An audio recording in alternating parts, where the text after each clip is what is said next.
The apartment was dark when I heard Vanessa's heels clicking across the hardwood floor at 11:47 p.m. Again. Third time this week, she'd rolled in past 11, claiming investor meetings and networking events that somehow never included her husband. I sat in my leather chair, laptop glowing, watching the city lights flicker through our floor-to-ceiling windows. Boston's tech district sprawled below us, all glass towers and startup dreams. 5 years ago, I was fixing transmissions in Mike's garage. Now I owned a software company worth 7 figures. Not bad for a guy who never finished college. "Eliot?" Vanessa called, her voice carrying that particular edge I'd grown to recognize, the one that meant she was about to deliver some carefully crafted piece of manipulation disguised as concern. "Right here," I said, not turning around. "How was the meeting?" She appeared in my peripheral vision, still wearing that black dress that cost more than most people's rent. Her long dark hair was slightly mussed, lipstick refreshed but not quite perfect. The details you notice when you're married to someone who thinks they're smarter than you.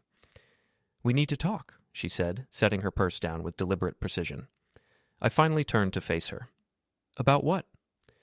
"Tomorrow's pitch meeting with the Meridian Group." She crossed her arms, adopting that stance she used when she wanted to seem authoritative. "I've been thinking, and honestly, I don't think you should present." The words hung in the air like smoke. I kept my expression neutral, but inside, something clicked into place. A puzzle piece I'd been missing. "Really? And why's that?" "Eliot, be realistic. These are serious investors. They're looking for polished presentations, industry connections, the kind of network relationships that take years to build." She moved closer, her voice softening into what she probably thought was gentle persuasion. "You're brilliant with the technical side, but this is about selling a vision. It's just not your level." "Not my level." The phrase hit me like a slap, but I kept my face blank. "So who would handle the presentation?" "I've been working closely with Damian Cole from the venture group. He understands the market positioning, has relationships with the key players. It makes more sense for him to take the lead." Damian Cole. I'd heard that name before, whispered in phone calls she thought I couldn't hear. The angel investor with the Tesla and the perfect teeth who'd been circling our company like a shark for months. "Interesting," I said. "And you discussed this with Damian already?" "We've talked about it, yes. He agrees that the presentation needs a certain sophistication." I nodded slowly, as if considering her words. "You know what? You might be right." Relief flickered across her face. "I'm glad you understand." "I do. Completely." I stood up, closing my laptop. "I think I'll head to bed. Big day tomorrow, even if I'm not presenting." As I walked past her toward the bedroom, I caught a whiff of cologne that definitely wasn't mine. Expensive, masculine. The kind of scent that came with a Tesla and venture capital credentials. In the bedroom, I listened to Vanessa moving around the living room, making phone calls in hushed tones. I pulled out my phone and scrolled through my contacts until I found Mike's number. "Working late?" I texted. "Always. What's up?" "Might need that favor we discussed." "The surveillance thing? Thought you decided against it." "Changed my mind. How quickly can you set it up?" "Give me 2 hours." "But Eli, you sure about this?" I looked toward the living room, where Vanessa was still whispering into her phone. Never been more sure of anything in my life. The next morning, I arrived at the Meridian Group offices an hour early. The conference room was empty except for the cleaning crew, who nodded politely as I set up my laptop and connected to the projector. I'd spent the night preparing a presentation that would make Vanessa's look like amateur hour. Before we dive deeper into this story, I have one small request. Please subscribe, drop a like, comment, and hit that hype button to boost this channel so more people can discover these incredible Reddit stories. At 9:30, voices echoed in the hallway. I heard Vanessa's laugh, bright and artificial, followed by a deeper male voice I recognized from phone calls. The conference room door opened, and Vanessa walked in with a man who had to be Damian Cole. Tall, silver-haired, wearing a suit that probably cost more than my first car. His smile faltered when he saw me sitting at the head of the table. "Eliot," Vanessa's voice cracked slightly. "What are you doing here?" "Preparing for our presentation," I said, gesturing to the screen behind me where my company logo glowed. "You remember, the one we scheduled 3 weeks ago?" Damian stepped forward, extending his hand. "Damian Cole, Meridian Ventures. I don't think we've been properly introduced." I shook his hand, noting the soft palm and manicured nails. "Eliot Bishop. I own the company you're here to evaluate." "Right, of course." His smile was practiced, but I caught the quick glance he exchanged with Vanessa. "Vanessa mentioned you might not be joining us today." Did she? That's strange, because I never said that. The conference room door opened again, and 3 more people entered. The actual decision-makers from Meridian, including their senior partner, Rebecca Martinez, who I'd researched extensively. "Mr. Bishop," Rebecca said, shaking my hand warmly, "we're looking forward to seeing what you've built." For the next 45 minutes, I walked them through a presentation that laid out not just our software platform, but a complete market analysis, competitive positioning, and 5-year growth strategy. I'd included financial projections that were aggressive but achievable, partnership opportunities with major players, and a technical roadmap that demonstrated deep understanding of both current capabilities and future possibilities. Vanessa sat frozen in her chair, while Damian tried to interject with questions that revealed he barely understood our core technology. "The user acquisition metrics are impressive," Rebecca said, leaning forward, "but I'm curious about your customer retention strategies." This was where Vanessa's presentation would have failed. She'd focused on flashy marketing concepts without understanding the technical foundation that made retention possible. "Excellent question," I said, clicking to a slide that showed our proprietary analytics dashboard. "We've developed a predictive model that identifies user behavior patterns before they indicate churn risk." I spent 10 minutes walking through the technical implementation, watching Rebecca's eyes light up as she realized the competitive advantage we'd built. When I finished, the room was quiet for a moment. "This is exceptional work," Rebecca said finally. "The technical sophistication combined with clear market understanding is exactly what we're looking for." Damian cleared his throat. "Of course, the presentation is just one aspect. The real question is execution capability, market positioning, the kind of strategic partnerships that can accelerate growth." I smiled. "You're absolutely right, which is why I've already secured preliminary agreements with 3 major enterprise clients, pending funding confirmation." I clicked to my final slide, showing signed letters of intent from companies that would triple our revenue within 6 months. Rebecca's eyebrows shot up. "These are significant accounts." "The advantage of understanding both the technical product and the market need," I said, looking directly at Damian. "Sometimes you have to be operating at the right level to see the opportunities." The meeting wrapped up 20 minutes later, with Rebecca requesting detailed due diligence materials and scheduling a follow-up presentation for the full partnership committee. As the Meridian team filed out, Damian lingered, clearly trying to salvage something from the wreckage of whatever plan he'd walked in with. "Impressive presentation," he said, "though I think there might be some market positioning challenges we should discuss." "I'm sure there are," I replied, "but I have a feeling we'll work through them just fine." Vanessa hadn't spoken since the presentation ended. She sat staring at her phone, probably calculating how badly she'd miscalculated. "Vanessa," I said as we gathered our materials, "walk with me to the elevator?" She followed silently, her heels clicking against the marble floor. "Interesting morning," I said as we waited for the elevator. "Eliot, I can explain." "No need. I think I understand the situation perfectly." The elevator doors opened and we stepped inside. As they closed, I turned to face her. "You know what the funny thing is? You were right about one thing. This isn't your level." The doors opened at the parking garage level, and I stepped out. "See you at home," I said. "We should probably talk." I didn't go straight home. Instead, I drove to Mike's garage on the south side of the city, where the buildings were older and the rent was something a normal person could afford. Mike had been my best friend since high school, back when we both thought our biggest problem was passing algebra. The garage smelled like motor oil and honest work. Mike was under the hood of a Honda Civic, cursing at something that probably involved the transmission. "How'd it go?" he called without looking up. "Better than expected. Worse than hoped." That's supposed to make sense?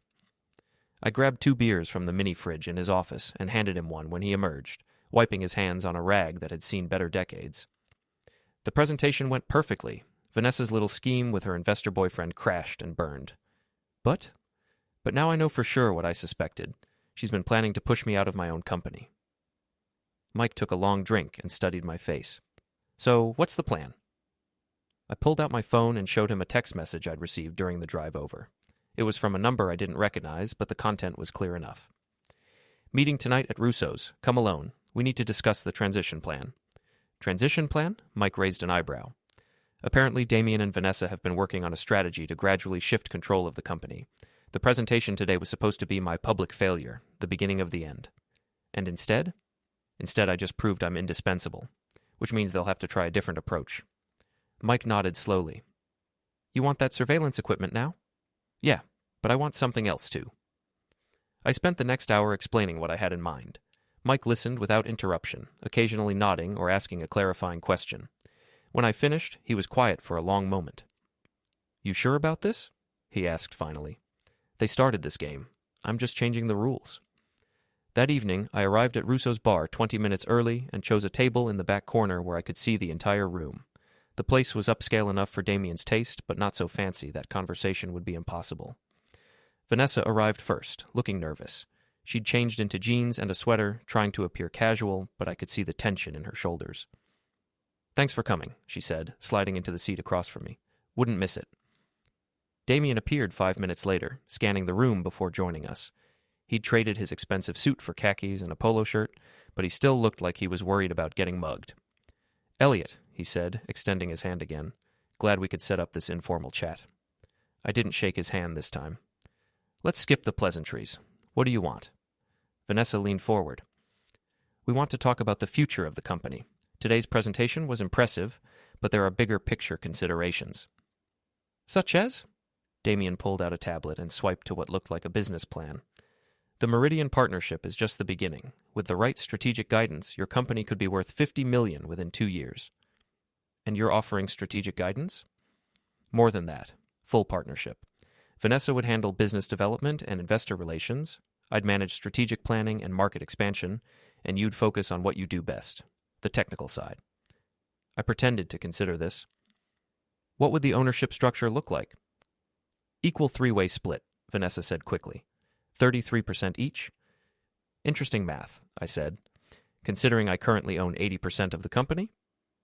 "But think about the growth potential," Damian said. 33% of 50 million is a lot more than 80% of what you have now." I nodded, as if this made sense. "And if I don't agree to this partnership?" The look that passed between them was brief but telling. "Well," Vanessa said carefully, "the business world is complicated. Relationships matter. Reputation matters. It would be unfortunate if potential partners started hearing concerns about leadership stability or technical competence." There it was, the threat delivered with a smile. "I see," I said. "And these concerns would come from people who've worked closely with me?"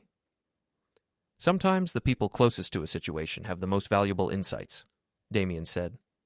I stood up, pulling out my wallet. "You know what?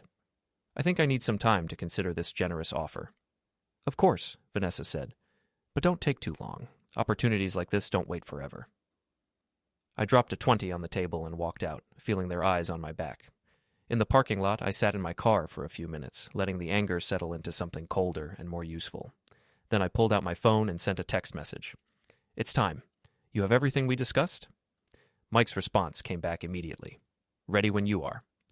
The next morning, I arrived at the office early again, but this time I wasn't alone. Gina Rodriguez, our office manager and the unofficial keeper of all company gossip, was waiting for me with coffee and a concerned expression. "Eliot, we need to talk," she said. "What's wrong?" "I got a call last night from someone claiming to be a reporter. They were asking questions about company finances, your background, whether there were any concerns about leadership or technical capabilities." I frowned. "What did you tell them?" "Nothing, obviously. But they seemed to know a lot of details about internal operations, things that would only be available to someone with access." "Any idea who might have talked to them?" "That's what worries me. The questions were very specific.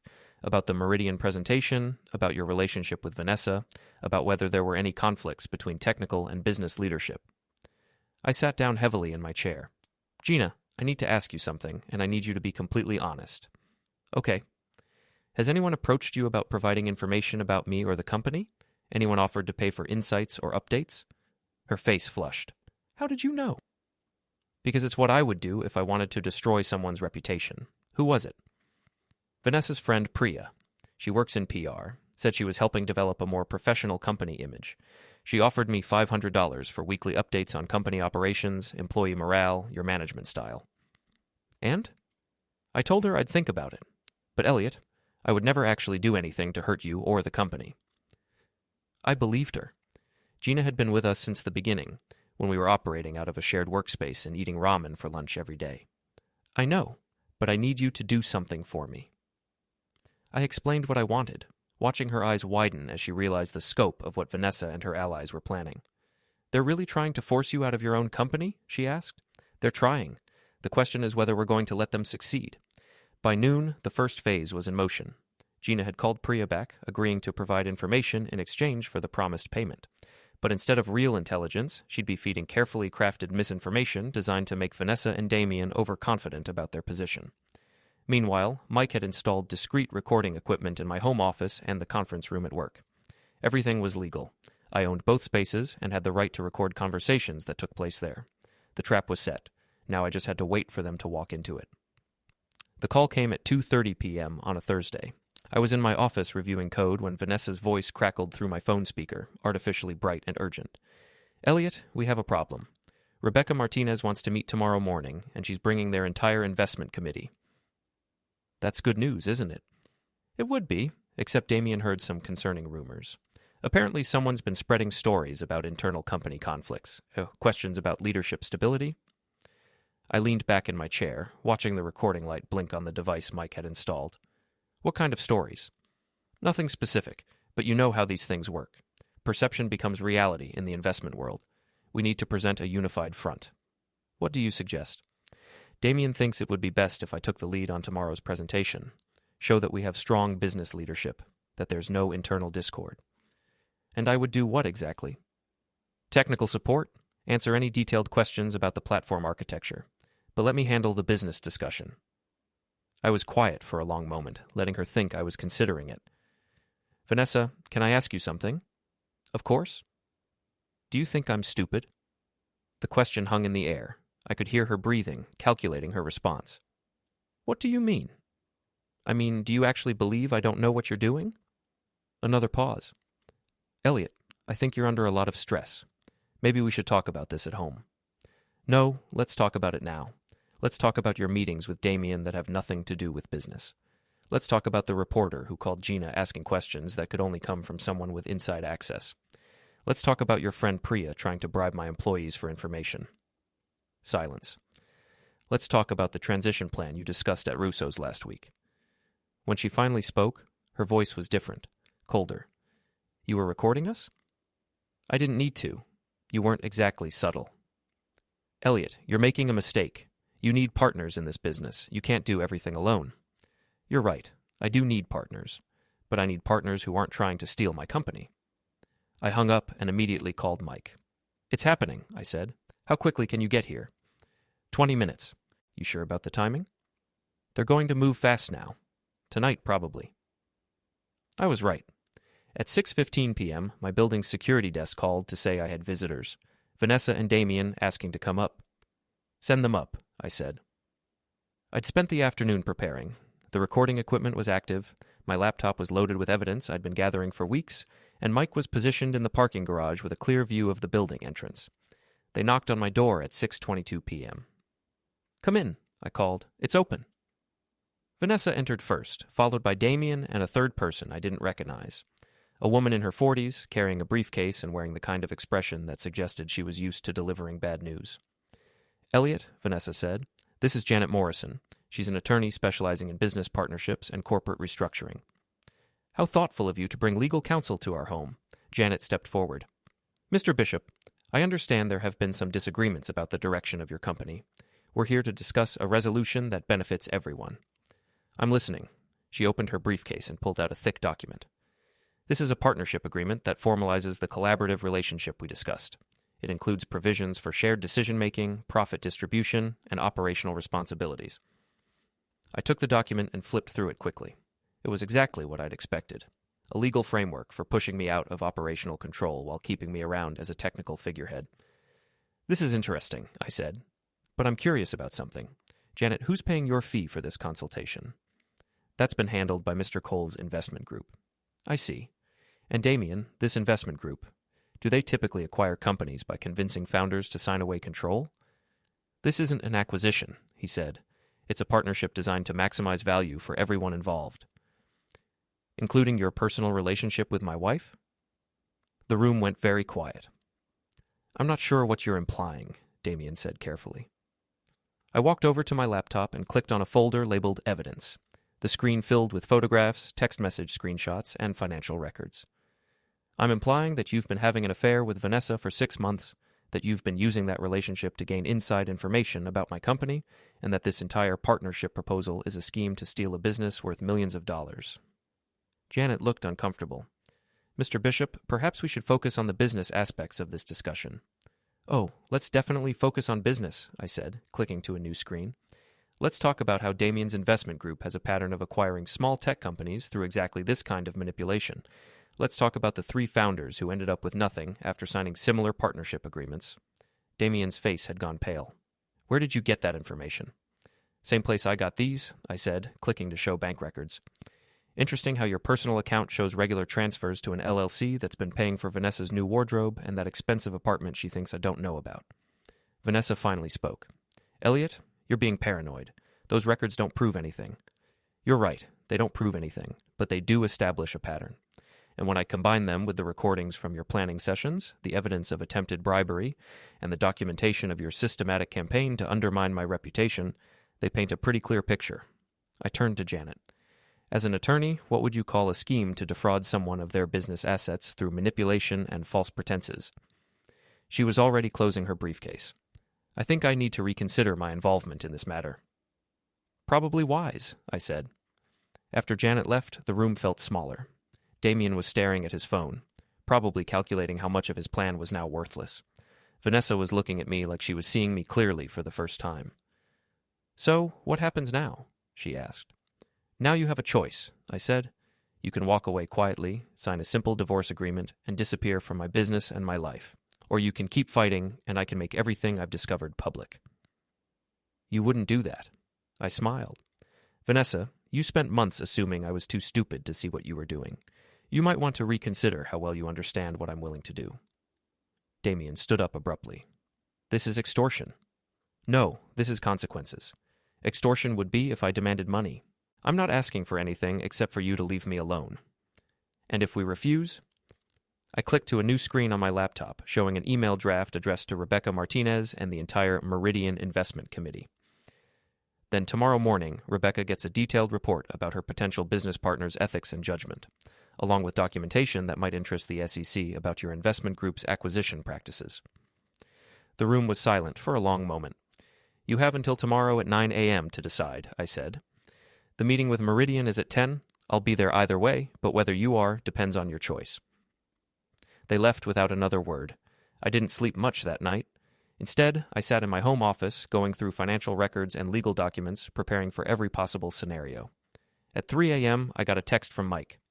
Damian's Tesla is parked outside your building. Hasn't moved in 2 hours. At 4 a.m. Now there's a second car. Looks like they're planning something. At 5:30 a.m., my phone rang. It was building security. Mr. Bishop, there are some people here who claim they need to access your apartment for an emergency maintenance issue. They have what looks like official paperwork, but it's pretty early for maintenance. Don't let them up, I said. I'll be right down. I got dressed quickly and took the elevator to the lobby. Through the glass doors, I could see Vanessa talking animatedly to a man in coveralls who was clearly not building maintenance. Damian was standing next to his Tesla, phone pressed to his ear. I pushed through the doors and walked directly to Vanessa. Emergency maintenance? I said. She turned, and I could see the desperation in her eyes. Eliot, we need to talk. We talked yesterday. You have until 9 a.m. to make your decision. The decision's been made, Damian said, ending his phone call and walking over. We're not backing down. You want to play games? Let's play games. What's that supposed to mean? It means you're not the only one who can gather evidence. It means there are questions about your company's financial practices that might interest the IRS. It means there are former employees who might have interesting stories about your management style. I looked at the man in coveralls, who was trying very hard to look invisible. And this guy? Building inspector, Vanessa said. There have been complaints about code violations in your unit, noise complaints, possible zoning issues related to running a business from a residential space. It was a good plan, actually. Create enough bureaucratic problems to distract me from the Meridian meeting, raise questions about my stability and judgment, buy time to implement whatever backup strategy they'd developed. Clever, I said, but you made one mistake. What's that? I pulled out my phone and showed them a video that had been recording for the past 5 minutes. You just admitted to filing false complaints and attempting to gain illegal access to my apartment. The fake building inspector was already walking away. That recording won't hold up in court, Damian said. Maybe not. but it'll definitely hold up in the court of public opinion, especially when I combine it with everything else. I turned to go back inside, then stopped. Oh, and Damian, you might want to check your car. He spun around and ran toward the Tesla. Even from a distance, I could see his face change when he saw what Mike had left for him. The windshield wasn't broken, but it was covered with a substance that looked suspiciously like maple syrup. The door handles were wrapped in plastic wrap, and there was a note tucked under the windshield wiper that I knew said simply, "Level down." "You can't do this," he shouted. "Do what? I've been in the building all night. Security cameras will confirm that." I went back upstairs and made coffee, watching from my window as Damian tried to clean syrup off his car while Vanessa paced back and forth, clearly arguing with someone on the phone. At 8 a.m., Gina called. "Eliot, you need to know. Priya just showed up at the office with some guy who claims to be from the State Business Licensing Department. They're asking to see financial records, employee files, business registration documents. Are you letting them in?" I told them they need a warrant or a scheduled appointment, but they're making noise about shutting down operations pending a compliance review. "Perfect. Keep them there. I'll be right over." I grabbed my laptop bag and headed for the office, but first I made a quick stop at Mike's garage. "How'd the syrup work?" I asked. "Like a charm. But Eli, they're getting desperate. Desperate people do stupid things." "I'm counting on it." When I arrived at the office, there was indeed a small crowd gathered in the lobby. Priya was there with a man who looked official enough to fool most people. They were talking loudly about regulatory violations and business license suspensions. I walked past them to the elevator, but Priya stepped in front of me. "Eliot, we need to discuss this situation before it gets out of hand." "What situation is that?" "The complaints that have been filed about your business practices, the questions about financial irregularities, the concerns about employee treatment." "Filed by whom?" She hesitated. "Anonymous sources. Concerned parties." "I see. And this gentleman is here to investigate these anonymous complaints?" The fake official stepped forward. "Sir, I'm going to need you to provide access to your business records for a compliance review." I pulled out my phone and dialed a number. "Rebecca? Hi, it's Eliot Bishop. I'm sorry to call so early, but I wanted to give you a heads up about something that might affect our meeting this morning." I walked away from Priya and her companion, speaking loudly enough for them to hear. "It appears that someone is attempting to disrupt our business operations by filing false regulatory complaints and impersonating government officials. I have security footage and witness statements, and I'll be filing a police report within the hour." I hung up and turned back to them. "Rebecca Martinez is the senior partner at Meridian Ventures. She's very interested in meeting the people who are trying to sabotage her potential investment. Should I tell her you'll be available for questions?" The fake official was already heading for the door. Priya stood there for a moment, clearly trying to decide whether to double down or retreat. "This isn't over," she said finally. "Actually, it is, because in about 30 minutes, I'm going to walk into that meeting with Meridian, and I'm going to present a business plan that will make me very wealthy and very well connected, and then I'm going to use those resources to make sure everyone knows exactly what kind of people they're dealing with." She left without another word. At 9:45 a.m., I was sitting in the Meridian conference room, laptop open, presentation loaded. Rebecca arrived with 3 other partners, all looking eager to move forward with the investment. "Before we begin," I said, "I want to address something that you may have heard about regarding business stability and internal conflicts." I spent 15 minutes walking them through the attempted corporate theft, the false complaints, the systematic campaign to undermine the company. I showed them evidence, played recordings, and demonstrated exactly the kind of business judgment and strategic thinking that had allowed me to outmaneuver people who thought they were smarter than me. "This is remarkable," Rebecca said when I finished. "You've essentially been running a counterintelligence operation while building a technology company." "Sometimes business is war," I said. "The question is whether you want partners who know how to win." The investment committee voted unanimously to fund the company, $50 million, with terms that left me in complete control. As I was packing up my materials, Rebecca approached me. "What happened to the people who were trying to take over your company?" I looked out the conference room window, where I could see Vanessa and Damian sitting in his cleaned-up Tesla in the parking lot, clearly waiting to see how the meeting went. "I think they're about to find out that some games have consequences." I pulled out my phone and sent a text message. "Meeting went great. Thanks for the motivation." Then I walked out of the building, past their car, and got into my own vehicle without looking back. The game was over. I'd won. But more importantly, I'd learned something about myself. I wasn't the same person who'd been fixing transmissions 5 years ago, or even the same person who'd been sitting in that dark apartment listening to my wife's lies. I was someone who could play at any level necessary, and I was just getting started.